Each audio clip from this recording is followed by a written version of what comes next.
पहला ख्याल, क्या ज़िंदगी ऐसी ही होती जैसी अब है? दरअसल दिन कट ही रहा था रोज़ की तरह, और अचानक आंखों के सामने एक चलचित्र था जिसमें एक वृद्ध व्यक्ति की भावनाएं अपने पोते को देखकर निरंतर अश्रुओं के रूप में बह गई। एक क्षण भी ना हुआ और लाठी छोड़ उसने अपने पोते को गोद में ऐसे लिया जैसे मानो उम्र भर की कोई प्रतीक्षा अपने अंजाम में ढेरों सुख उसकी झोली में डाल गई हूँ। मेरे हृदय में एक ही प्रश्न ने हलचल की, क्या ऐसा हुआ होगा, या क्या ऐसा आज होता? जब मैं स्कूल या दफ्तर से घर आती या बहुत दिन के विरह के पश्चात अचानक दादाजी की आंखें मुझे निहारती तो मेरे सर पर बड़ी सहजता से वो हाथ फेरते और कहते, वास्तव में बहुत देर कर दी। बहुत छोटी आयु थी मेरी जब उनका देहांत हुआ। दादाजी का स्नेह और पोती होने के अनुभव को पाने का सौभाग्य, इन दोनों से मैं वंचित ही रही। मुझे नहीं पता कि दादाजी या नाना जी कैसे होते हैं। क्या वो माँ बाप की डांट से बचाते या फटकार कम ही दिलाते? मैं रोती तो क्या वो गले लगाते? क्या वो मिठाई या टॉफ़ी की दुकान पे ले जाकर अपना प्रेम व्यक्त करते, या साथ में पटिए पे रखी थाली से खाना खिलाकर? वे लोग कैसे होते हैं? क्या बचपन में साथ खेल खेलते हैं और अपने स्पर्श से हमें सबसे भाग्यशाली करते हैं?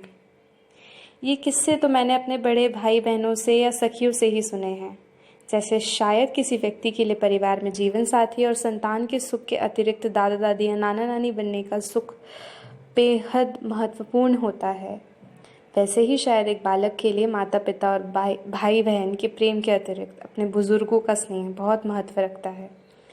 याद कुछ नहीं मुझे सिवाय दो बातों के, जिनमें से एक वो दिन था जब ईश्वर ने अपने हक में मेरे दादाजी ना किए हों, बल्कि एक संभव सुख ऐसे छीन लिया मुझसे मानो बचपन का मेरा अजीज़ खिलौना जो शायद जीवन में मेरी ढाल बनता। मेरे दादाजी लेखक थे, कवि कह सकते हैं। सुना है नियम को लेकर बेहद सख्त थे। कई किताबें पढ़ी हैं मैंने उनकी, पर अधूरी। क्यों नहीं पता। सब कहते हैं मुझे लेखन का शौक़ विरासत में मिला है, पर मैं अक्सर यही सोचती हूँ, आज वो होते तो शायद छत पर मेरे साथ एक साथी और होता जो चाय की चुस्की भी लेता और प्रेम का वास्तविक अर्थ मुझे समझाता, जिसे अपनी कविताओं में उन्होंने छुपाया है। शायद उस लोहे की कुर्सी की शोभा बढ़ जाती और उनकी लकड़ी की कुर्सी सूनी न रह जाती। हम बैठते शायद और कलम बांटते, ख्यालों में हम एक दूसरे के धीमे से झांकते।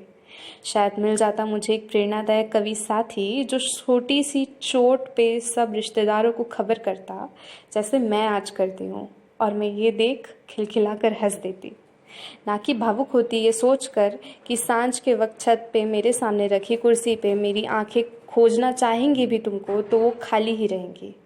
पर कितना कुछ है मुझ में जो तुम सा है, जो मुझे तुम्हारी तस्वीर को देखते से ये एहसास दिलाता है कि तुम मुझे देख रहे हो, और तुम्हारा हर भिन्न भाव उस एक तस्वीर में झलक जाता है। तुम्हारी और मेरी कोई यादें नहीं, पर तुम याद बहुत आते हो।